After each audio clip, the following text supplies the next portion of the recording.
Newlove. I've been away for a while. I know you missed me. Today we have an amazing guest in the studio in support of Dyslexia Awareness Week, which has started today actually, the 7th to the 13th. We have an amazing guest, as I always do, and she's the founder of A2I Dyslexia. But before I introduce you to her, I would like to say a big thank you to all my sponsors, as I normally do. The most important sponsor is Omega House Multimedia Company, who power this show, which is on Omega Live TV as you're watching live. Omega House is situated in North London on Seven Sisters Station on West Green Road, just next door to Uncle John's Bakery. You can reach out to Omega House for all your multimedia needs. They do printing, flyers, key rings, covering events, which is the most important thing. They're just there for all your multimedia needs. So as I said, we have an amazing guest in the studio, and she's also a very good friend of mine, and she's, how can I say, she's someone who has pushed and motivated me to become the person that I am today through her organization. And as I said, it's Dyslexia Awareness Week, and she's here live. So Elizabeth, her name is Elizabeth Takyi, by the way, and she's going to introduce herself once again and let us know about what she does. Oh, hi everybody. Hi viewers. So my name's Elizabeth Takyi. Some of you may know me, or some of you may not know me. But yeah, so I'm here today, and thank you for inviting me, Eva. It's such an honor to be here today. You're welcome. To talk about dyslexia. Yes. Yeah. That very touching subject. Yeah. Yeah, absolutely. And, you know, so many things have tried to stop us today, but we're not going to allow that to let the show go on. Of course not, of course It's not. been a hard Monday for the both of us, but we're here, so. Of course. And just before we start, I would like to remind you all to share this with your family, your friends. We're live on YouTube also, Omega Live TV on YouTube, and we're live here on Facebook. Please share this show. It's going to be a very insightful and powerful conversation, and it's all about dyslexia. And there are a lot of people who do have dyslexia in the Black community, so the awareness is very important. And as it's Black History Month, we're not only celebrating the awareness of dyslexia, but also breast cancer. And my last guest was on the show, we were talking about sickle cell awareness as well. And these are all the things that, you know, are on the rise in the Black community. So, you know, it's very important to talk about these things. Absolutely, Yeah. absolutely. And break the stigma as well. Absolutely, fantastic, yeah. Which is most important. So we've got so much things to talk about, but first of all, so that people can get to know you, because you're always on TV yourself, you're always doing events, you're always talking about what you do, but we need to understand who Elizabeth Takyi is and how you got to this point. You know, how you became the founder of A2I Dyslexia in the first place. And you do have dyslexia and other learning difficulties, which we'll go into, but let's just focus on dyslexia, you know, for the moment. Yeah. So you grew up in Ghana and came to the UK at a young age. I did, yeah. Yeah, so how was your childhood in Ghana? Did you ever feel different? Did you notice that you had issues with learning? Because, you know, in Ghana, the system's harsh. Yeah. Absolutely. You know. Especially if you were born in the 70s like I was. Yeah. System can be very harsh. Yeah. So, I mean, I was born in the UK. Oh, you was? Yeah, okay. I was born here until I was about the age of 2. And I'm one of 5. Okay. So I'm the 4th born from the family. And, of course, when I was at the age of 2, my parents decided that, look, it's a bit tough in the UK to raise 4 kids at the time. So we're going to take all these kids back to Ghana and raise them. So I went to my primary school. My education in primary school was in Ghana. If you want the honest truth, it was a complete shamble. And that's because I didn't know that I had a condition called dyslexia. And none of the teachers in Africa or in Ghana, so to speak, would have known about dyslexia. So I grew up not really learning much, to be honest with you. And obviously in Ghana, when you don't get the right spelling or the right, what they call dictation or maths or whatever it might be, you know that the cane's coming out, yeah? Especially in the 70s in and the early 70s, 80s. yeah. So I was literally caned every day, you know. Wow. And then, of course, I'd get punished because I can't spell the certain word or I don't process information very quickly like other people do. The cane would be going on me, yeah? But it's not all, you know, sad because for me, I sit here now and I celebrate this condition called dyslexia. Some people call it a learning difference. I call it a learning disability. Agree or disagree. Because at the end of the day, people with dyslexia, it's all different sort of, everybody's different. Yeah, like there's different spectrums. Absolutely, of it. yeah. I mean, my dyslexia is quite severe. And I also have dyscalculia, which is the maths. I also have dyspraxia, which you understand very well. And, you know, with all these combined together, it can be a bit of a nightmare. Can be, yes. It can, well, actually, it is a nightmare. It is definitely a nightmare. But nothing was going to stop me to achieve what God had promised. I mean, you have all these qualifications right now, which is amazing. For someone who has all these learning difficulties, you have a professional graduate certificate in education. You know, you have a BA in human resources. I do, yeah. How was it like going to how that came about was, I'm going to sort of go back a bit. So when I left Ghana when I was the age of 12 and I came into the UK. And I remember going into school, the school's closed down now, and we lived in Balham at the time. And I remember going into class and everyone was learning really hard. But for me, it was like, I couldn't wait for break or I couldn't wait to go home. I was always staring out the window. So my teachers will always say, look, this one here, I don't think it's going to amount to anything.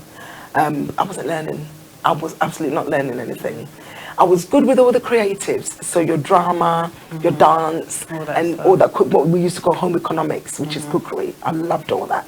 But when it came to actually written, it was a bit of a challenge for me. And most dyslexics are creatives because they tend to shy away from the real academic subjects like English and maths and science and focus more on the art and the drama.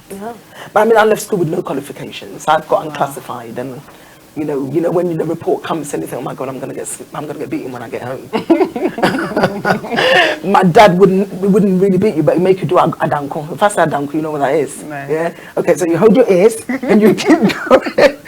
You keep going for like 100, like up to 100. When you get to 99 and you stop, you make it start again. Okay. Or whatever else that the kind of punishment he used to give us. But he would never have understood what dyslexia is. Yeah, especially my mum those times. wouldn't have understood it either. Yeah. But it was fast forward when I got to university, and you probably think, with no qualifications, how would you have managed to have gone to uni? But my kids were like, I had 2 children at the time, and I was so sick and tired of being a failure. And I thought, I just cannot keep failing. And I'm going to turn my life around and show the world that with or without, at the time, I must admit, I didn't even know I had dyslexia at the time. When you started uni? When I started uni, I didn't know I had this condition. Okay. So I remember walking into South Bank University and I said, I'm here to learn. And I was at the age of 34. So all this time, I'd gone through the workplace, the education system, as in college. And how was that? You know, how was your 20s? Oh, goodness me, it was like from one job to the other. You know, it was great in a way that we didn't have to use a lot of computers in those days. So I got jobs like working in a reception area, meet and greet people. I'm a people's person. I love dealing with people. But anything that comes to kind of getting down and learning, it's a real struggle for me. If there's a word that's higher than struggle, I can use that. It's a real nightmare. It's like today, it's taking me almost half a day to write an email. I'm sitting there thinking, how the hell do you spell these words? Yeah. Or back home, the word you get is wabong. See idea, you know, you're thick and all that comes with it. But believe it or not, dyslexia is real. It is real. Dyslexia is 100% real. And if you get the help you need, you can excel to greatness. And if you're also open to talk about the condition, you can get all the help you need and then become someone. So when you was in your 20s, obviously you're in the UK, you have your children, you have your friends, you know, you have your social life. Did you ever open up to anyone like, I feel like something's wrong, or would you ever bring it up and then your friends might say, oh no, Liz, you know, you never brought it up? I never spoke to anyone about having the condition dyslexia, even when I was diagnosed. Oh, okay. Because I was frightful of the stigma. I was frightful of how people would judge me. I was a bit worried about how people perceive me. Because I think a lot of people think dyslexics are stupid. They don't get it. Yeah. You know, I can win one over her because she won't really get it. You know, I didn't want anyone to treat me differently. Okay. I never, ever spoke about my condition. Wow. Until my back was against the wall. And that was 2015. Actually, 2014-15.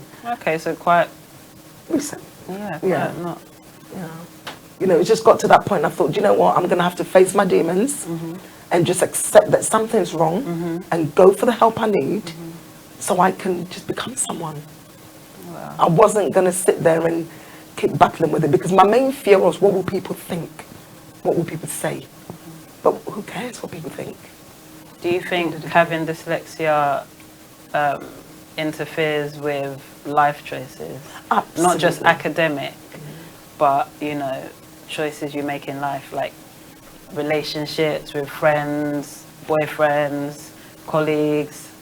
You know, how has that affected you in the past? To be honest with you, like I said, I never spoke about dyslexia. And I remember the first day that I kind of said to my son, I want to set up a business because this time I was unemployed. I was kind of on and off benefit system. I'd get a job, I'll mask it really well.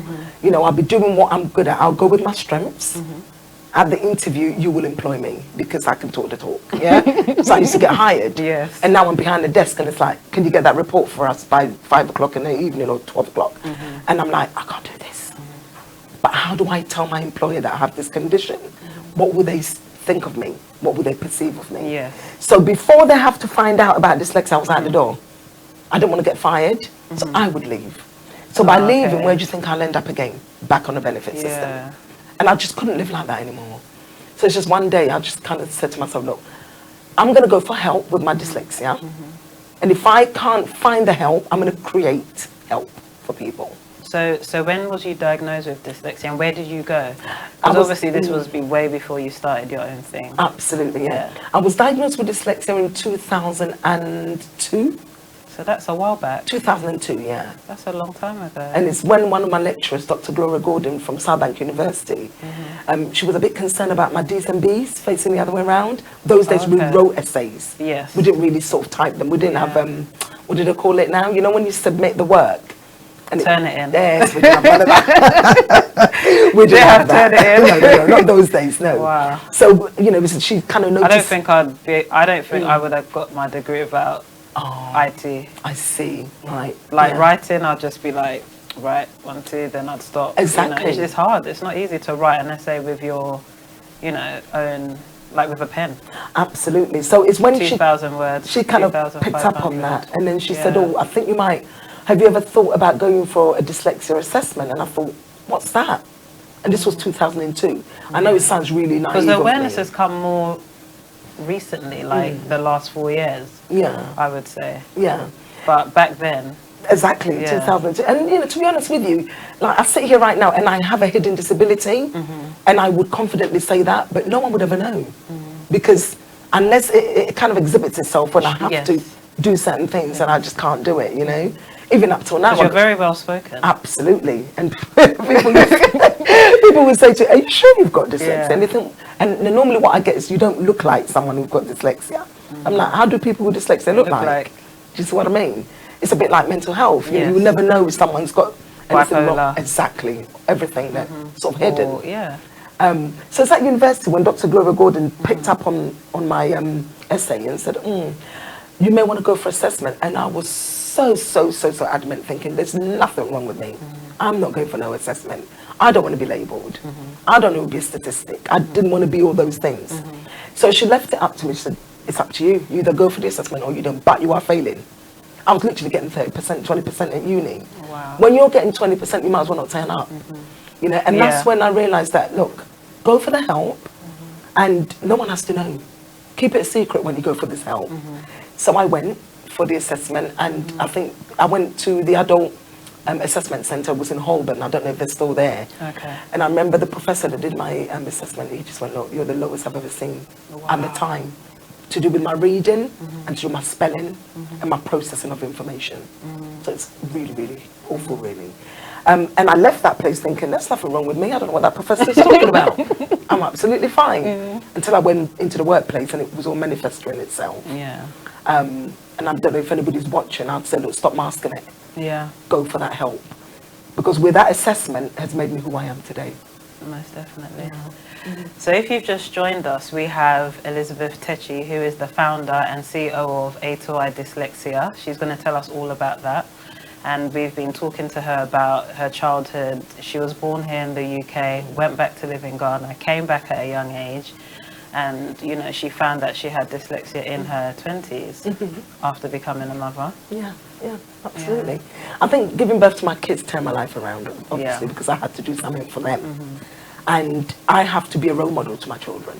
Most definitely. So the best thing to do was to go for this help and then try my best to see what I can. In the workplace, I wouldn't wait till they fire me. I'd be gone. And this was something that was a repetitive cycle, wasn't it? It was a repetitive cycle. It was from one job to another. And then you stay there for some time. Back in the 80s, 90s, it was easy to find work. Much easier than now. Absolutely. You could walk into a shop and fight and get work tomorrow, you know? You didn't really need a CV as such. Not as such, no. I mean, if you knew someone, there's a job going here and you can get that job. But what made it really difficult was finding out that I just couldn't do it. I couldn't do all those administrative work that I needed to do. Admins. Yeah. The admin. And even the processing of what they want me to do. Yes. You know, by the time they've got into the middle of the sentence, I'm like, I forgot what you said in the beginning. So it's like, what's wrong with this one? Yeah. No one's got time to waste in a workplace. Yeah. So it just got to a point where I then had to decide, go for the help you need. I got the assessment from university. I got the laptop I needed. And this was in 2002? 2002, yeah. And then when I found the help, I thought, actually, I'm not as bad as I thought I was. It's not that bad to have this condition. But with all the aids in place, do you think it really helps? To be honest with you, the driving with the software on the laptops and... It helps me when I'm really sort of bogged down with work. But it's either that or nothing. I'll just sit behind my desk till 5 o'clock not writing a word. Or I think I've got word OCD, so I'll go over it again, and I'll go over it again, and I'll go over it again. It's like a bit... And that causes a lot of confusion. It causes really stress as well for me, yeah.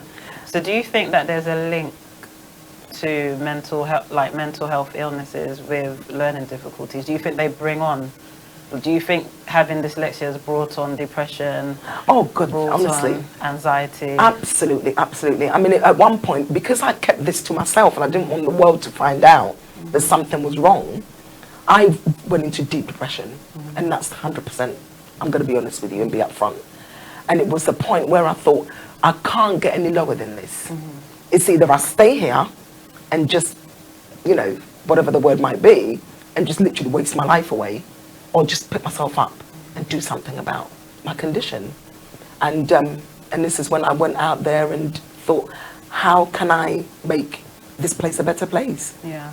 To help adults that were failing through the education system in the 80s and the 90s, who still probably don't know they have dyslexia as we speak, you know? So this is where we are now. So you started your organization, you know, recently. So 2002 you found out you had dyslexia. And what did you study first? Because you've got a long list of qualifications. so you know, you went to South Thames University, you said? I went to South Bank Uni. South Bank Uni and South Thames College. And South Thames College, yeah. So my journey started off with South Bank University. Okay. So I got to the door and I said I remember to the admissions officer, and I said, I'm here to learn. And she was like, most people know what they want to learn. What are you here to learn? So you didn't know what you wanted to study? I didn't have a clue, because you just wanted to go to university. Go to uni. So the first thing I heard her say is, look, there are some sort of availability on the human resource management course. Okay. And it was like, yes, it's human. I can do human. I never thought it was personal management. You didn't either? No. So I failed drastically the first year. Wow. You know, when they gave us the assignment to go and do, I was doing the opposite to what they asked me to do. But you didn't even know what it was. I didn't understand what to do, you know. Wow. And it does in no way mean that you're stupid.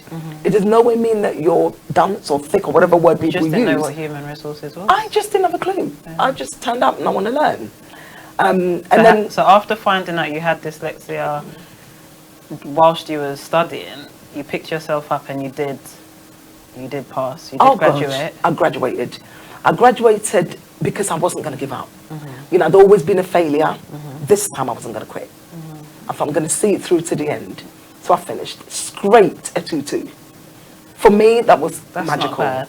And that was just magical for me. It's the only time I've ever stayed in an education throughout and finished.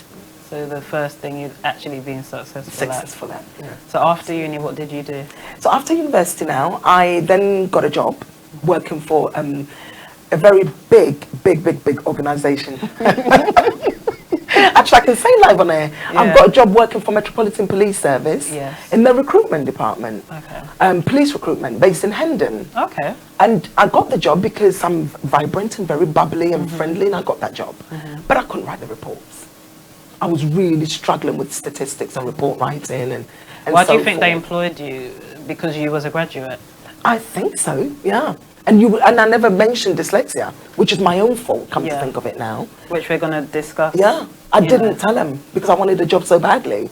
And my perception was, if I told them I've got this condition, I'm not going to get the job, which I'm probably wrong. And if I don't tell them, I'm going to mess it all up. So listen, just go along and see what you can do. So I was there for a short period of time. And I remember saying to my manager that I used to always go to the toilet and cry. Wow. Every day was tears for me. You know, I had anxiety going to work. I panicked. Would you tell him or not tell him? What'd you do, Liz? You know, and then eventually I had to say to my boss, look, I have dyslexia. And she said, well, what can we do to support you? And I'm like, I don't know. I've just got this condition. I don't know what you can do to support me. So did they support you? Do you know what? I left before they had to. The shame and the embarrassment. So I just left. So you can imagine where I ended up again. Back on the benefits system. Back at the job centre. Back at the job centre again, yeah. Wow. You know, and it was a cycle. Yeah. But I couldn't live. Cycle. I just couldn't live like that anymore. So it was one day at the job centre plus, as I stood there and I was signing on. And I remember the lady said, look, if you don't find work, you're going on a work programme. Oh my goodness, it's death sentence. Work programme, what the hell is that? You know, I didn't want to be associated with work programme. I didn't even know what it meant. So I thought, I'm not going on a work programme. So I said, well, if that's the case, then your benefit's going to be cut. So I was like, okay, I don't care. So my benefit stopped. And I was at a point, you know, sometimes, Eva, you get to rock bottom. And the only way back up is to just literally look up and think, look, I'm going to have to get back up. You can't stay there. You can't get any lower than that. Because it was, I mean, you know, being on benefit was like £67 a week. And you know, benefit system don't give you the toiletries. Do you know what I mean? You get the food. No, sorry, I meant to say food bank. That's it. It got to a point that I was literally in the queue for the food bank. Yeah? Because there was no other way to survive. Or you get that money and you pay for your bills and then it's like, gosh, now what? So... And whilst all this was going on, was you maintaining your social life? Was absolutely. Nobody would have ever known that, you know, anything was like struggling financially or anything like that. And I can confidently say this live on air because there's a lot of us that mask a lot of things that we think, you know, it's all glamorous. It ain't. Sometimes you just got to face reality and say to yourself, look in the mirror and accept what it is and just really go for the help you need. It's at the Job Centre Plus that I stood there and I remember having tears rolling down my face and I thought, I can't live like this anymore. So I remember the job coach, which I went back to give a talk at the Job Centre. We work very closely with them now. And I remember standing there saying, what help do you give for dyslexics? She went, well, you can always ring the British Dyslexia Association. And I'm like, and then what happens after that? And it was, well, we're not experts, they are. So I remember ringing the BDA and I had the half-an-hour interview. That's not help for me, for somebody who wants to get work. And I'm not knocking BDA in any shape or form. But I wanted a place where I can walk into a building and have face-to-face conversation with someone. There was none. There was no support services? Locally where I lived, in Wandsworth. So I thought, I'm going to change this. And I remember having only £1.25 in my bank account. And I got my Vista cards done, Vista Print, £5 business cards. Yeah, I remember Vista Print. Yeah. So I got those done out of the benefit that I got that week.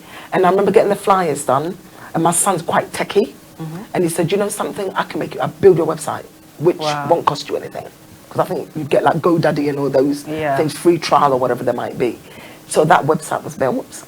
And my dad passed away and left me a little bit of money. So I used that as a sort of startup. sort of thing. Okay. Not that it ever helped in any way, but hey, it was something, you know. So before we go into A to Y, because that's like going to be the final thing, I wanted to talk about the importance of disclosing the fact that you have dyslexia in the workplace, because now you're the veteran. You're the veteran when it comes to learning difficulties. You know about all these things now. Absolutely. So what advice would you give to someone who has dyslexia? They want to apply for a job.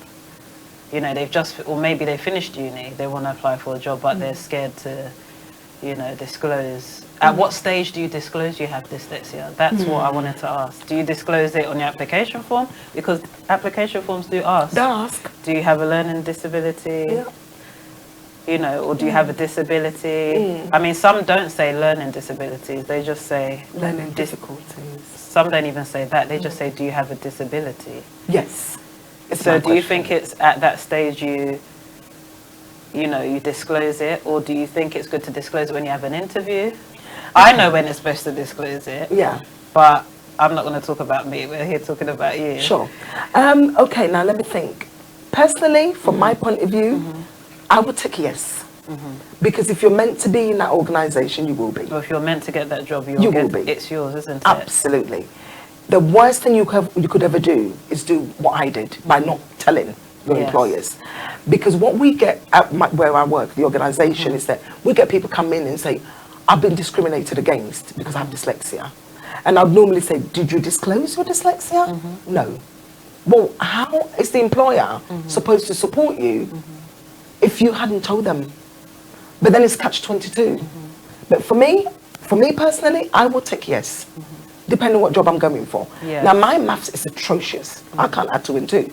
I'm not going to go for a job as an accountant. Yeah? If you're going to go... But some people do have dyslexia but are very good at maths. Absolutely, but they may not have dyscalculia. They might have just the dyslexia, which is written literacy. They may not have the maths as difficulty. But my maths is like 0. Yeah. I mean, you know... So according to how... What kind of job you're going for. And also, you know, what your skills are, and also the spectrum of dyslexia you have. Then Absolutely, yeah. A lot of dyslexics end up in creatives. Why not tell that fashion company that you have dyslexia? Because it's creativity, isn't it? Definitely. Yeah. But I mean, if you're somebody that can't spell certain words and you want to go into a job that's focusing on written only, the choice is entirely yours.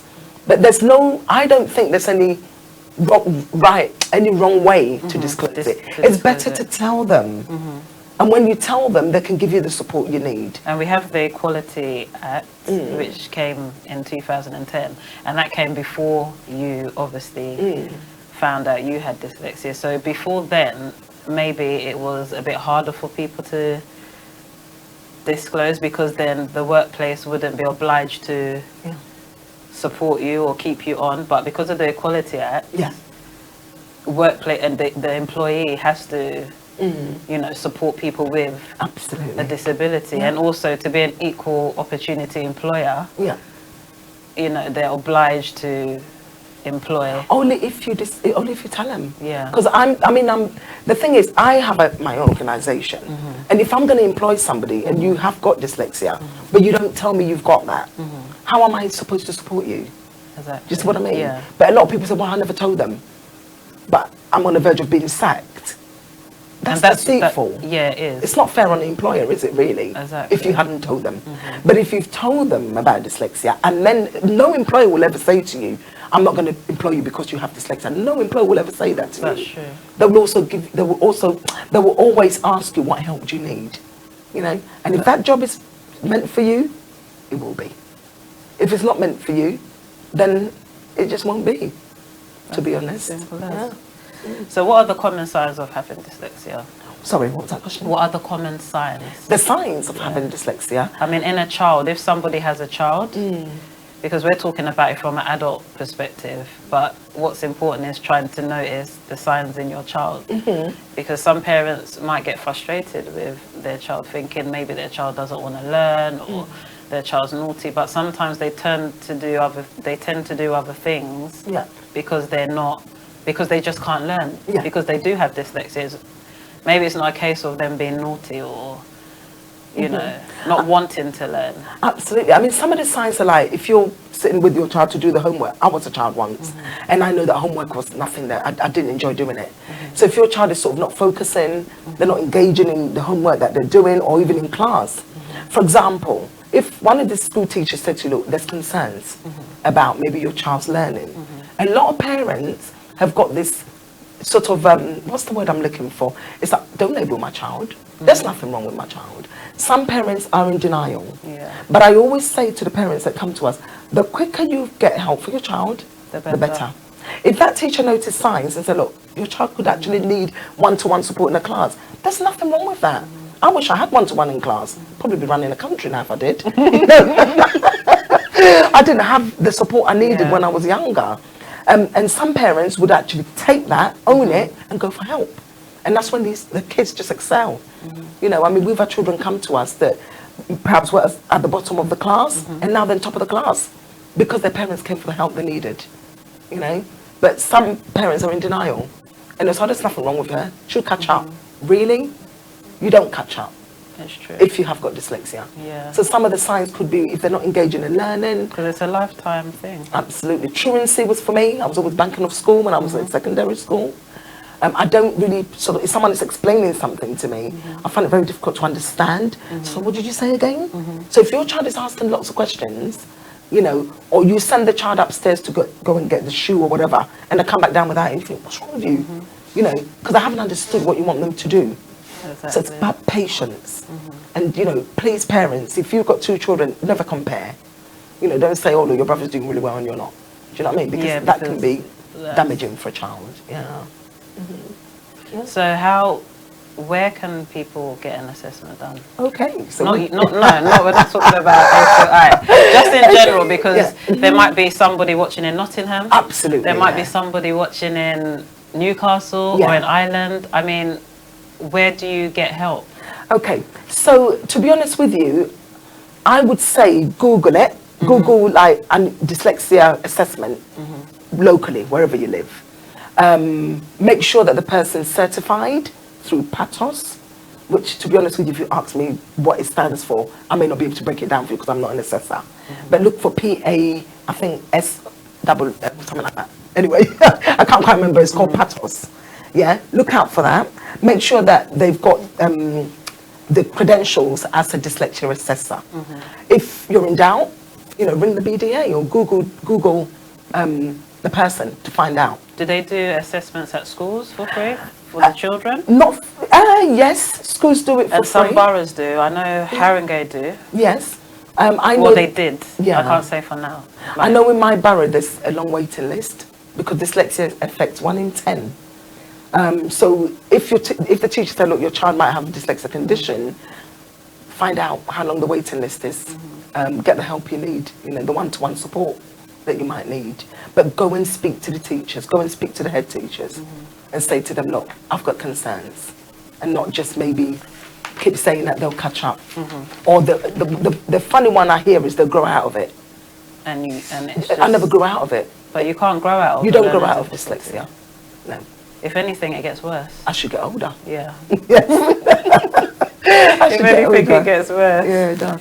So in your bio, it says that you have dyspraxia and Irlen syndrome. What is Irlen syndrome? So Irlen, I've got my glasses here.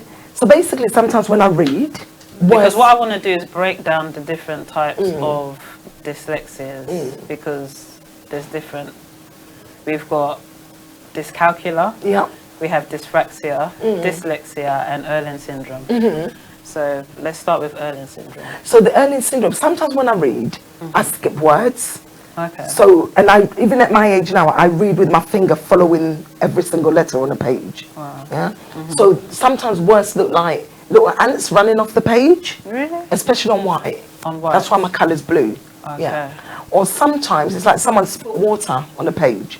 So these glasses were specially made for me. And they come from the overlay. Some people might have overlays that they use to put over the words to read. Yeah, so when they have the coloured sheets that they put over the paper to read. Absolutely, yeah. So with the Irlen syndrome, it's when words, you just can't recognise words. Okay. With my blue glasses on, I can see words on paper. Oh. Yeah. And these were specially made from the Irlen Institution. Okay. They're based in Dorking. Yeah. Amazing. There's loads of information on Irlen if anybody's interested. So when did you find out you had Irlen? Because obviously you found out you had dyslexia. That was the main. Irlen's more recently, isn't it? The Irlen Syndrome. No, actually, the dyslexia assessment was done, and then the Irlen was picked up when I went for my needs assessment. You know, when you go uni, you go for the needs assessment, when you get all the laptops and things. It's when she actually realised that I also have Irlen syndrome. Okay. So prior to that, it would take me a long time to read something. So Irlen syndrome is to do with the vision? The vision, yeah. Yeah. Not everyone with dyslexia may have Irlen, but some people do. Yeah. Okay. Yeah, I don't think I have it. Yeah. Okay, so this calcula. Yeah. So that's maths. Okay. So for me, for example, measurement, if someone said we're going to walk 5K or whatever, I'm like, what's that? You have to literally say to me, it's going to take us 2 hours from Walthamstow to wherever we're going. Yeah? So you don't understand I don't understand meters, it. the measuring, Nope. I don't get any of the that. calculating, all that stuff. I don't understand it. And if I'm looking at time, I have to actually see numbers on there. Because those Roman numbers, they're just things hanging off somewhere for me. I don't understand. And maths is a real struggle for me. And it's only recently, and always knew something was wrong, but it's only recently that I thought, actually, let me get this assessment done. And then I went for the assessment, and it came out as I've got Dyscalculia, and now I know how to manage my accounts very well, or home life, or whatever it might be. Yeah. And dyspraxia? Dyspraxia is more of a coordination thing. It also can have an effect on memory. So, for example, we had to tie a shoelace for the children. Had to tie the shoelace. Sometimes to do the zips and buttons, you know, you get a bit muddled up with it. I've never been able to ride a bicycle because of coordination. It is a real struggle. Organizational skills. I get lost everywhere, left, right, and you know, someone say to left. See, I do right. It all gets I muddled understand. up. Yeah. So it's all to do with, you know, positioning and how to find your way around. And balancing. all sorts of things. Stuff. Yeah. It even affects you driving? Absolutely, yeah. Reading signs and maps and all that kind of stuff. And I can't read maps to save my life. That's why I said to you, can you please help me get in? Gonna get lost. It's amazing the way you're so open. Oh, absolutely. Yeah. You know, what you do is amazing as well. You know, so how important is it in the black community as Ghanaians to, you know, identify these things and, you know, accept it? How important is it? I think it's very, very important to, if you, say you want to go back to education, but something's stopping you from going and you're like, oh my God, I'm never going to be able to do this. You know? Because there are a lot of women that quite, you know, later on in life and they do want to go back and do things and they're suffering with academics and they don't want to you know, talk about it and maybe they're suffering in silence. Absolutely, and the longer you leave it and you know, you keep thinking about it, the worse it gets. And one of my motto is, I don't want to get to the age of 70 or 80 and have any regrets. I've got no regrets as I sit here right now. You know, I know that. No regrets, absolutely no regrets. I'm just liberated. And I just think, because I went for help, I can confidently stand on top of a mountain and say, I go to meetings, the first thing I say in the room, I have dyslexia. Do you mind if I record it? And it's like, oh, she's a bit brave. But it's what it is.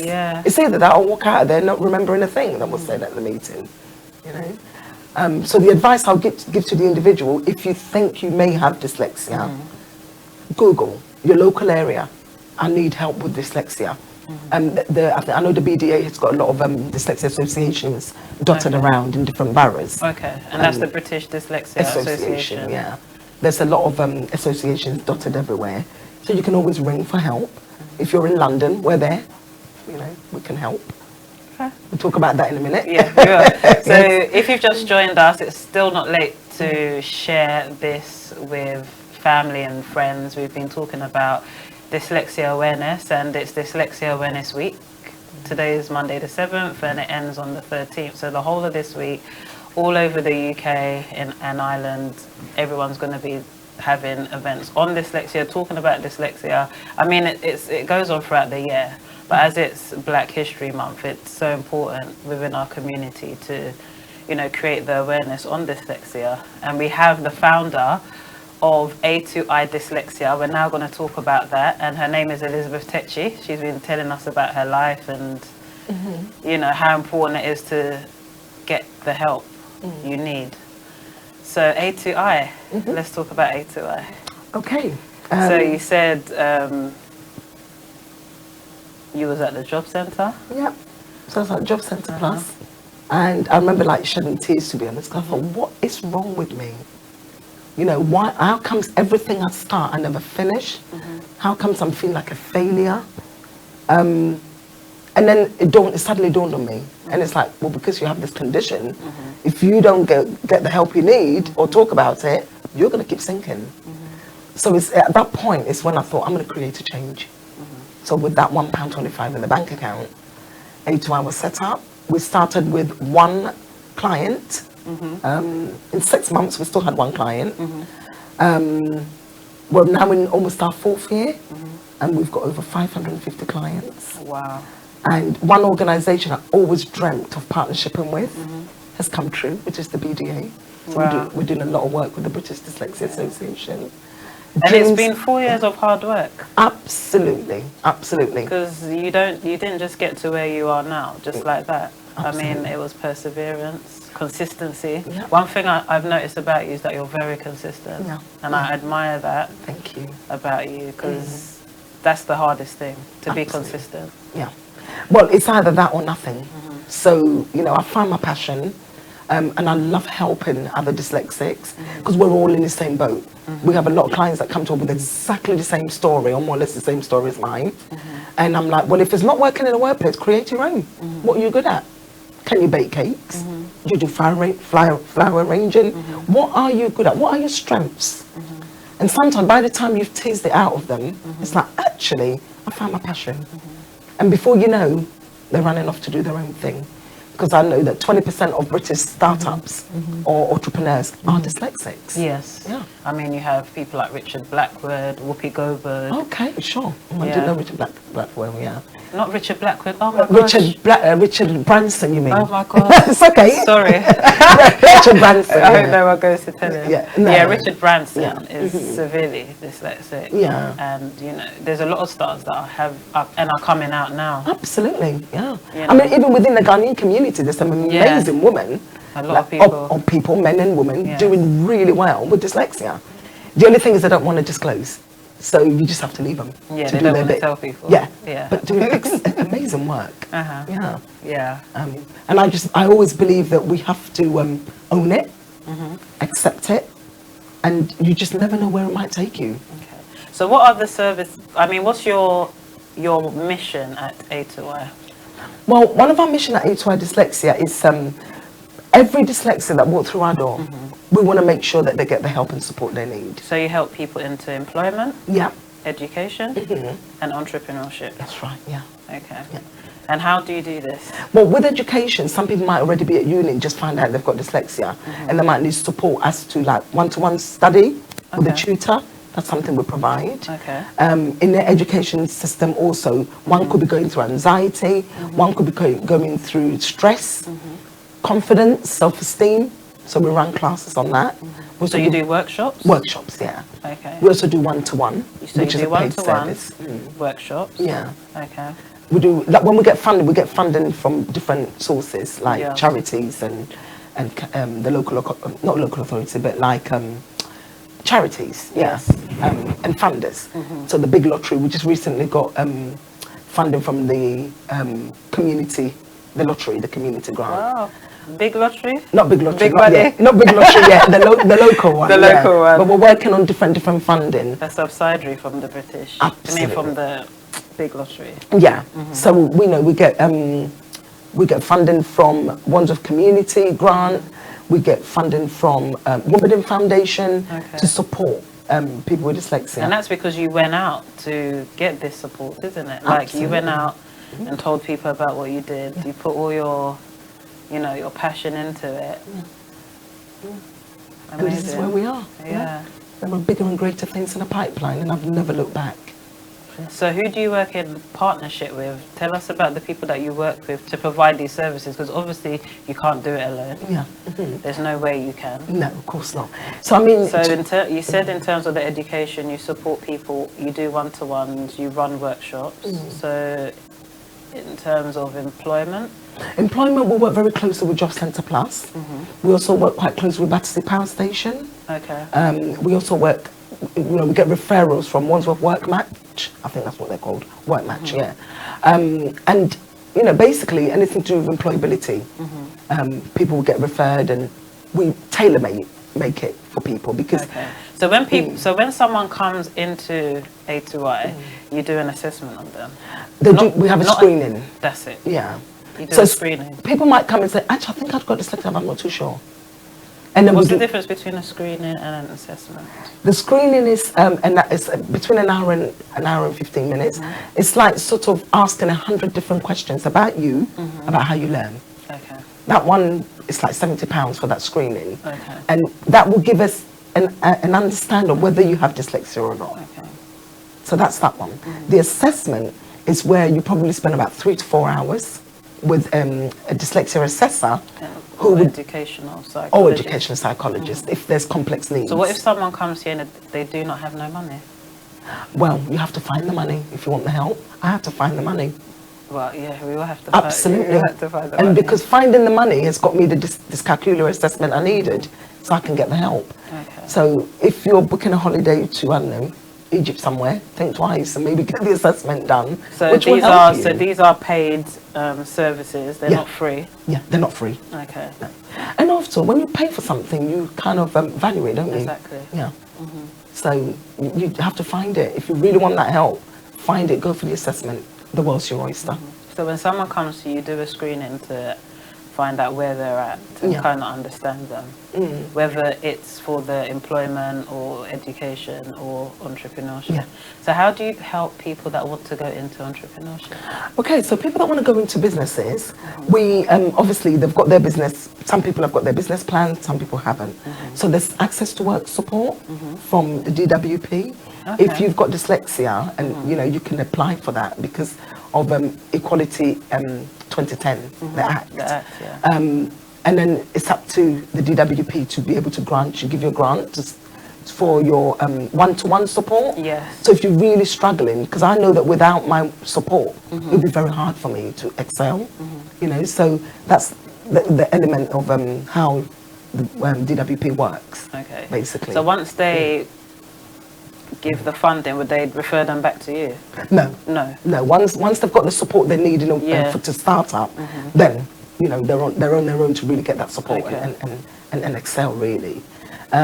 Some people manage on their own. Some people just need that help. Because when you're running a business, you're not going to be able to do your accounts, your social media, your this, your that. It's not that it's not. And that's where easy. you connect people to. Yeah. Your people that you work in partnership Yeah, with. so we work in partnership with a company called Tremenco. So they really, really very, very good at sort of getting business plan on paper and helping people to go for the access to work support. Okay. Yeah. And then with partnership with South Thames College, they give us space to run our events. We get space from Battersea Arts Centre, to support what we do. Because all these things cost, don't they? Yeah. And a lot of clients we've had sometimes have come out word of mouth or holding events. And our recent event is going to be with Croydon Startup, which is on the 29th of October. So you've done a lot of events. Well, not a lot. You've done a good handful of events. What was the first event that you did? I think the first one we ever did was inspirational dyslexics stories. Okay. So you had people that have done well in their life that were dyslexic. Absolutely. To come and talk about their stories. Yeah, we've had counsellors, we've had teachers, we've had the mayor of Wandsworth. Yes, ex-mayor of Wandsworth. Yeah. We've had. I mean, people have once you mention dyslexia, if you're in a group of people say, actually, my dad's dyslexic, or my mum's dyslexic, or a friend's dyslexic, or a cousin. So it's quite common, and I think people are more open now. Yeah. It starts the conversation the minute you say, look, I have dyslexia. So we've met all people from all walks of life, from lawyers, solicitors, all walks of life. Yeah. So do you know if what you do is available in other boroughs? Because you live in Wandsworth, you set this business up in Wandsworth and you're doing so well, but have you found out about if there's other organisations in other boroughs? Have you teamed up with any other organisations? Well, we're going to be working in partnership with the British Dyslexia Association, which is brilliant. We recently did an event with Bell House in Dulwich. It's also like a dyslexia provision place. Is there anybody doing what we're doing? Perhaps not exact, because I always say that... Because you created it. I always say that, listen, there is a Richard Branson in our community somewhere. Yeah. There is a Whoopi Goldberg in our community somewhere. They just need help to kind of excel. So we normally say to people, look, if you need the help, come, because we'll be able to help you to a certain limit. And then, to be honest, sometimes you've got to let people go and fend for themselves. Yeah. You can't hold people's hand forever. So we're grassroots. We're really, really grassroots. And we work with people that long-term unemployed, had no hope, maybe. I've been there. I know what it's like, not to earn a wage. And we really want to help the grassroots people that need that help, but just don't know where to go. So have you had a lot of guardians walk through your door? To be honest with you, no. And if I have, it's like, please don't tell anyone I've been here. But I would anyway, because it's all confidential. It's all confidential, so never would we ever disclose anything like that. But, I've had a client who came to us and walked out the door thinking, I don't have dyslexia. But I said, your report clearly says so. What's wrong with you? So have you ever thought of reaching out more into the Ghanaian community? Do you know what? Our doors are open for everybody. You can't persuade people to do what they don't want to do. That's true. But we open our door to those that want it. If you really want it, come, we're open. But, sometimes I've had conversation with people and they're like, it's all a myth, it's not true, dyslexia is made up. And I'm like, okay, if that's what you think, you keep that. Let me go and do what I have to do. Or don't label yourself with a disability. Oh, yes. Because a lot of people say it's spiritual and... Oh, please. If I'm struggling to read, do you think I'm going to read the Bible confidently? It's still reading. Can you imagine how many people in church that just looking at the page and not understanding anything in that Bible because they can't read? It's true. Do you see what I mean? And they can't process what's there. Yeah. So they're going to do the active side, but they can't do the theory side of like in terms of reading and Yeah. all religions. So they're walking out of church thinking praise the Lord, but what have you learnt? Nothing. There is app out there that you can use to scan the word and read back to you. There's audible Bibles, for example. So if you really want to understand what you're reading, you can get the app to do that. But if you don't know you've got this condition, you're going to be going to church forever and ever and ever and not understanding all these things that are going on. So your workshops, you run a lot of them. Which workshops are working, like you have a lot of people coming through your doors and they're doing well? Which workshops? Oh, which one really stands out for me? Yeah. Oh, to be honest with you, they all stand out, but one very particular one, which is very recent, was it was a Battersea Arts Centre, and it was Inspire Me Dyslexic. Okay. And it was really, really phenomenal. It was amazing because, like, some people may have dyslexia and they might have been in the criminal, like, they've committed a crime in the past because they weren't doing very well at school and they felt, dropped out of school and had to survive. So they've found means. Now, I don't know if you know, but 40%, or is it 50% of prison inmates may have dyslexia. Yes, I read that. So, and there was one particular guy who gave a speech on that day, and it was just absolutely amazing, so that he's turned his life around. That stands out for me. It's quite recent, but it's one of the one that I can really celebrate. He said it went really well. But they're all amazing. All our events have been really informative. Okay. Yeah. So you're an award winner. I am, indeed. You're actually an award winner. So let's talk about that. And you're an award. You've also been nominated for an award. I mean, how does that make you feel? Because it's been a long journey. Do you know something? When we get these awards, it's great. It's amazing. We're not there for recognition of just awards. We're there, we're real. We're there to help people. But I think sometimes when you get the awards, you appreciate that what you're doing is really important. Yeah. So now I own it. Before it was like, actually, people would nominate us and I don't even turn up. There was one of them about 2 years ago and I thought, I can't go to Liverpool for this, And people would say, look, getting these awards help. Especially for what you're doing, Yeah. It's very important because for someone to nominate you Yeah. means they've recognised your hard work that you're doing in the community, because you're a community worker. Absolutely, yeah. So it's great getting all the awards, but we also work really hard with the individual that need that help. So I think the awards is a recognition of what we do. And I do actually have an open arm and say thank you for that, because as you know, Eva, it is not easy. There are days I've turned up at the office and I've just put my head on the table thinking, where do you begin? So you got Best New Business in 2017. Has that helped you in terms of getting funding? Does it give you more recognition, you know, when you're going for funding? I think it's more recognition, yes, because we were, you know, we were shortlisted for that. So there's more recognition in the borough, and we recently actually got donation from the Wandsworth Chambers, where we got the award from, and that donation tells a real story. There was a young girl that came to us, and she was in her third year at university, or going into her third year, and she was literally failing. There's no way she would have passed or graduated. She was really, really failing. So that money we got from the Wandsworth Chambers, we were able to give her a free assessment. When I say free, it cost us £380, but we used that money for it. And for me, that means the world to me, because if she can pass and become someone, it's job satisfaction. What more can you ask for? Wow. Yeah. Well, it's been amazing talking to you, and you know, the fact that you've come all the way from Wandsworth to speak to us and to share your story of you growing up. And you know, it's not easy to talk about these things on TV, but you've done it. Listen, I'm used to it now. So where can people find you that live around Wandsworth and live in Wandsworth? Where can people find you on social media? How can people reach out to you if they need help? Yeah, we don't actually just operate in Wandsworth, we operate across London. I mean, we've got clients travelling from Ashford, from Enfield, from Harrow. People come to our workshops all over London. Yeah. How people can contact us, we've got about 5 different ways of communication. So I normally say no one's got an excuse to say I can't get through to A2I Dyslexia, because we have a business WhatsApp. If you can't write it, you can talk to it, can't you? Yes. And we've got your details, and we'll call you back. We're quite old-fashioned in the way we work. Ring. A lot of people say, but I've been ringing and I can't get hold of you. We will eventually return your call. You know, you can send a WhatsApp message in a business WhatsApp. You can contact us on Twitter. You can contact us on LinkedIn. You can there's so many different ways. You know, you can call us, you can email, you can Facebook us. There's so many ways to contact us. I met you on Facebook.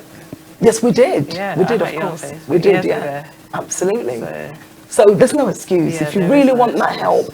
I mean, when we first started, we used to, like, if someone comes to us and we don't hear from them again, we'll ring to find out how they're doing and everything.